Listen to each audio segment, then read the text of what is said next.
All right, what is up, everybody? Welcome back to the Libraries and Weight Rooms podcast. My name is DJ Ligori, and we are officially on episode number 155. And this is the show where we talk about how we can do hard things better through both mental and physical fitness. Hope we've all had a great past week. Hope we've all been making some good progress in our lives. Today, what I wanted to talk about is something that is a huge piece to making progress, and it is consistency. And I think I want to preface what I'm going to talk about today with getting some great clarity on what it means to be consistent versus disciplined and have good habits. Because I think we kind of use all of these terms in the exact same way. And I personally have a very simple approach to understanding the difference between all three of them. And so what I want to do today is I want to explain one thing that you can do to not only be more consistent in your lives, but also change the way that you think about yourself. Because what I've realized is we behave in a way that is in accordance to who we think we are. So if we behave lazy, we probably think that we're lazy, or we identify with being a lazy person. And on the contrary, if we behave in a very strong, in a very focused manner, we probably identify with being very strong and very focused.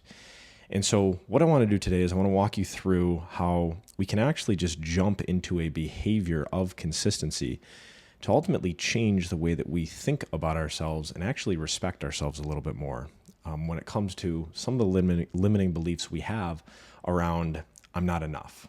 And that is actually one of the top beliefs that I've seen, limiting beliefs that I've been exposed to in the world of personal development. A lot of people think, I'm not enough, or I'm not making enough money, or I'm not strong enough, I'm not smart enough. All of these things mainly centered around this belief that I'm not enough.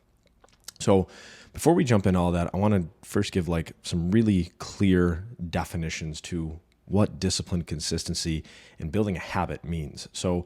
And this is all from my perspective, because as I've broken these things down, I've tried to best understand what does it mean to be disciplined, what does it mean to be consistent, and what does it mean to have good habits.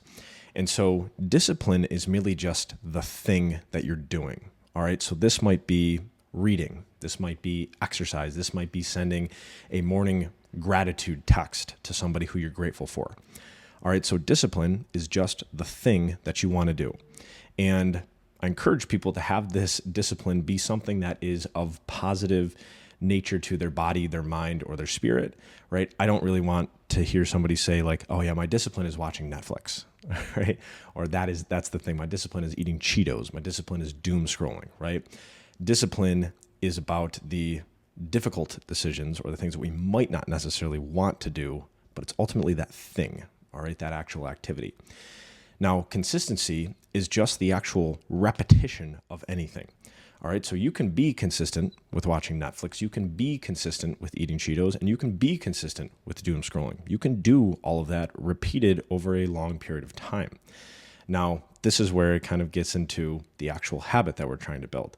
All right, so consistency is just the repetition. Now, a habit is merely just the consistency of that thing. All right, the consistency of the discipline. And obviously, we're trying to build good habits here, like reading, like exercise, like a morning text to somebody who you're grateful for. So you can build good habits by being consistent with that thing over a certain duration of time. All right. So I hope that kind of makes sense as I'm kind of going to walk you guys through all this. So limiting beliefs are basically an idea in our head that we choose to believe based upon a personal justification that we created that ultimately holds us back. All right.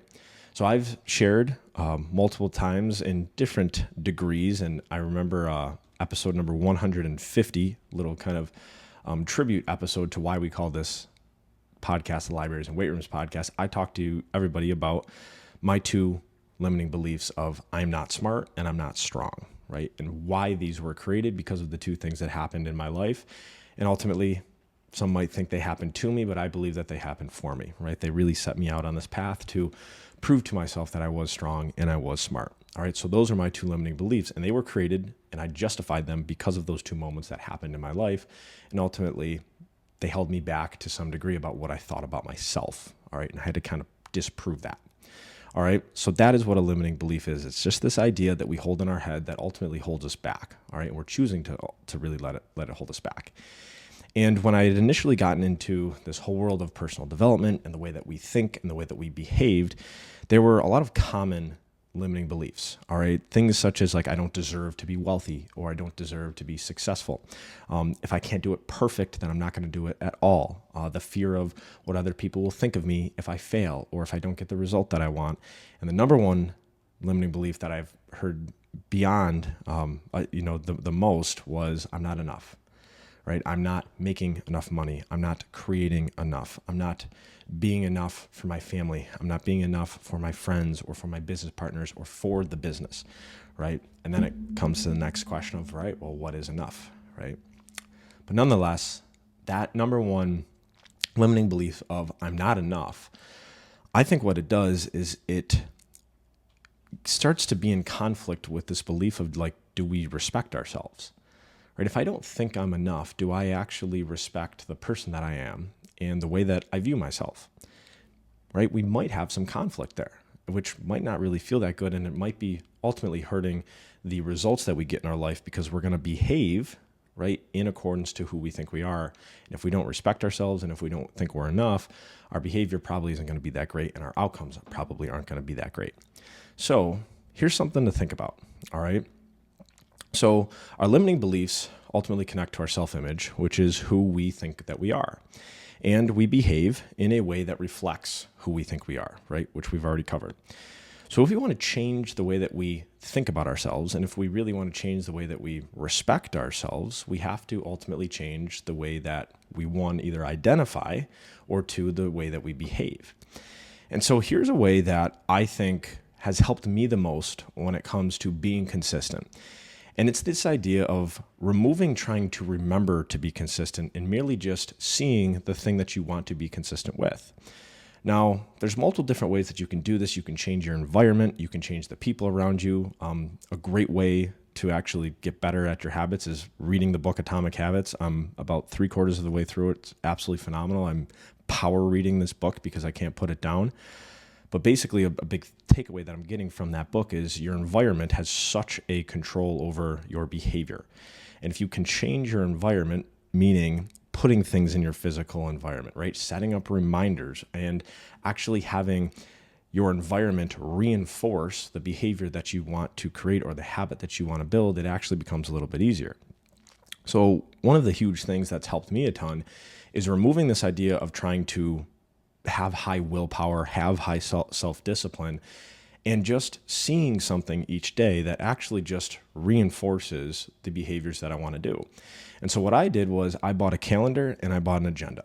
All right. Now, some people might say, all right, yeah, we all use calendars and we all use agendas. Yet, do you really use them? Right. And let's think about this. All right. A calendar and agenda are used to mainly just organize our lives. But what if we use them to actually reinforce the behaviors that we wanted to practice, that were going to give us a habit of consistently repeating that disciplined thing over and over and over again? And so one of the things that I do is I use a calendar to basically track all of the habits that I want to do every day. And then I also use my agenda to basically double track those just in case I happen to miss something on the main calendar. I use my agenda almost as like a backup of, all right, here's the things that I was planning on doing today from like a professional standpoint. Then my calendar is kind of geared more towards here's the things that I want to do from like a personal standpoint. All right. And so here's what I encourage everybody to do. Buy either a calendar or an agenda. All right. Whichever one you want to lean more towards. All right. And I want you just to write down one discipline that you want to do for a minimum of 3 days a week. And here's the thing, and I learned this from James Clear in his book, Atomic Habits. Make the discipline less than 2 minutes, all right? So anything that you're trying to, this new habit that you're trying to build, make it doable in less than 2 minutes. Because all you're trying to do is become good at showing up. You're not trying to master this habit yet. We just need to get in the actual pattern of showing up to do something, to actually prove to ourselves that we can show up and do something. That's the key here. All right. So just come up with one discipline that you want to do a minimum of 3 times a week and do it for only 2 minutes or less.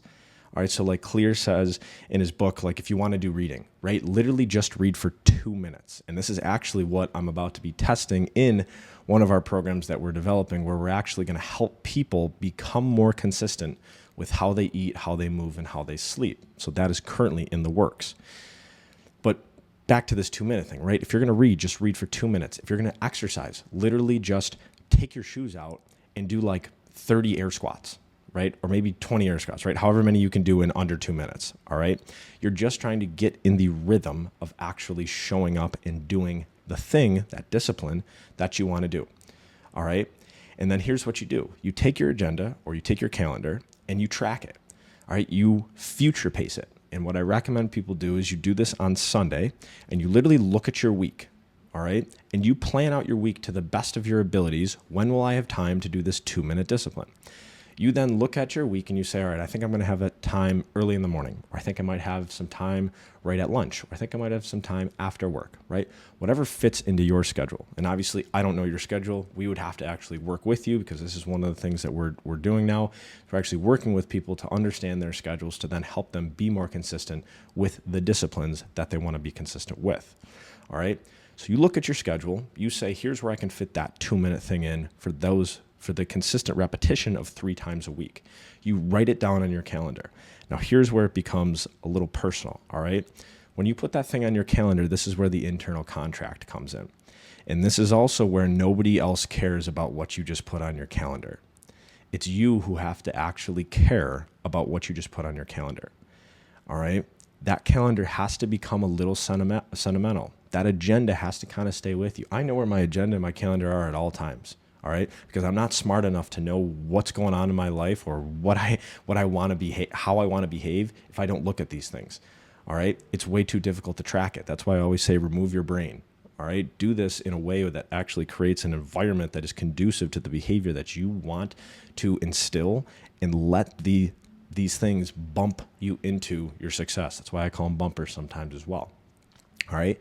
Buy this calendar, buy this agenda, 3 things that you want to be consistent with, and see if you can do it for 30 days, all right?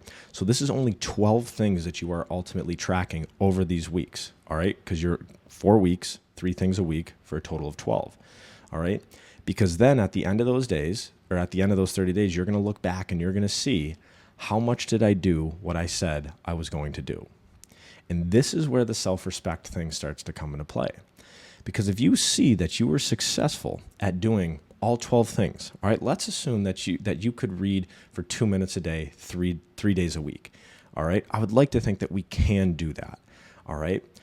You do that 12 times out of those 30 days, what you set out to do, all right? Don't think, I should have done 15 or 20. No. We're starting with just 12 in this month, all right, 3 days a week. You proved to yourself that you did exactly what you said you were going to do. What do you think starts to happen with the way that you think about yourself? Right? Think about that. Right? You start to say, I set out to do these 12 things and I did these 12 things. I was consistent with these 12 things. I proved to myself that I was enough to do these 12 things. Do you think that your level of self-respect might start to change, might start to improve? Now imagine if you did this for 4 days a week. Now imagine if you did this for 5. Now imagine if you did a second habit, right? Can you see how, as we begin to slowly incorporate these things into our weekly schedules, and we actually track them using a calendar or using an agenda, and when I say track them, you literally like write them down, and I'll show you mine just to give you like a little breakdown of this. This was my July discipline, all right, and my July consistency, all right? Now, as you can see, there's a lot of things on there. That's a total of 219 things that I tracked over 23 days.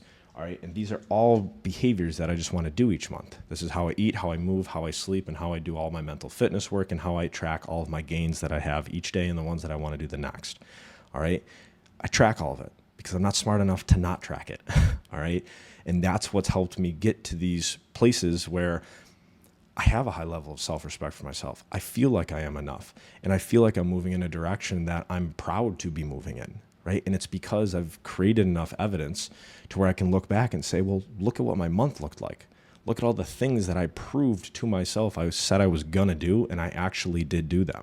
That feels really good, right? And that ultimately, I think, helps change the way that you think about yourself. All right. So try these things, right? Buy this calendar, buy this agenda, track just 3 days a week, and have this thing be 2 minutes or less. Do it for 30 days. At the end of those 30 days, look back and see how much you completed of what you said you were going to complete, because this is going to change your belief about your ability to be consistent. And ultimately, we're hoping, slowly start to change the way that you think about yourself when it comes to your self-image and your self-respect. All right. I know that was a mouthful, so you might need to listen to this a couple times, but I hope that this is a good starting place for you to become a more consistent person, because I've found that this is like, we've heard consistency is the mother of success. People trust more consistent people. All right. You trust yourself when you're more consistent, because you just have banks and banks of evidence that you do what you say you're going to do. And that's a really great human quality. All right. Not only for others to see you do, but also for you to see yourself do. Okay. So as always, if anybody got any value out of this episode, I'm always super grateful if you share this to your story. I know we need more consistent people out there. Or give us a rating, give us a review, or subscribe to the channel. Always super, super grateful if you take those actions. So thank you guys so much for your time and your energy. Keep doing hard things through both mental and physical fitness, and we'll talk to you guys soon. We'll see you.